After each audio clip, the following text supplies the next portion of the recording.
Hi friends, I am back again. Welcome back to my channel. Today I just wanted to talk about a tarot spread that I really enjoy.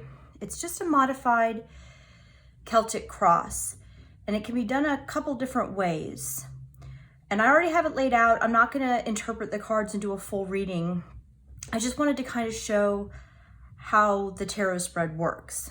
So when I deal out, I would deal 1, 2, 3 as the first option. And these would be like the situation, influences, the foundation. This would basically be the background of the problem or the issue, these first 3 cards. Then I would deal out 4, 5, 6.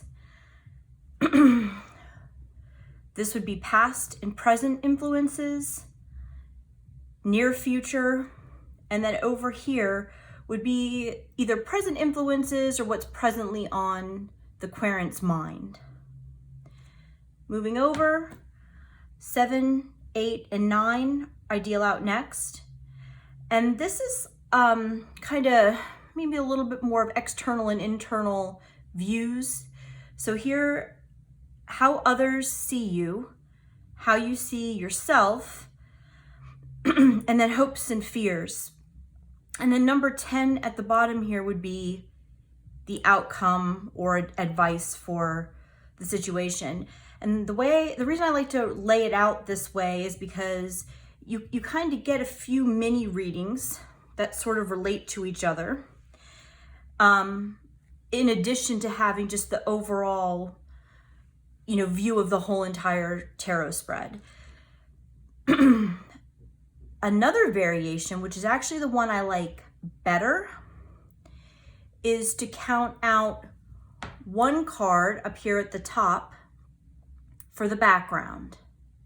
Just 1 card for the, foundation, situation, influences on the immediate problem, just up here at the top.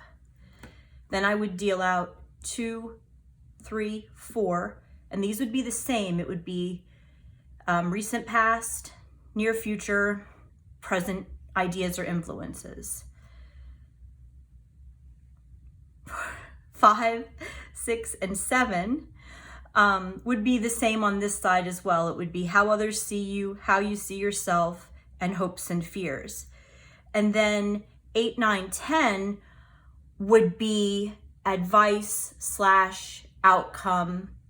I personally like to put the focus on the outcome and things that you could do perhaps to improve the situation or to get where you need to go, rather than having the bulk of or so much time taken up on the background. For the most part, I just kind of feel like you know what the background is, you know what the situation is.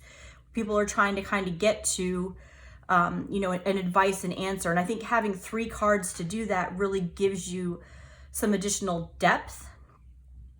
And personally, I really like to read that way. So the one I use the most is this second variation.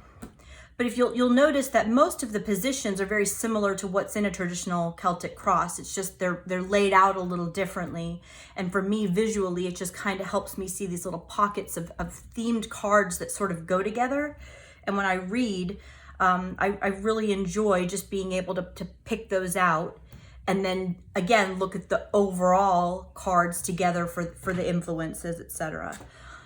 So I hope that you enjoy this video. This is actually a further modification of a Celtic cross mod that I did a while back, and I had the 10th card kind of over here as the outcome, and I like it laid out this way a little bit better. So if you're on my Instagram, you might have seen that other spread, but this is the way I'm doing it now and having it laid out.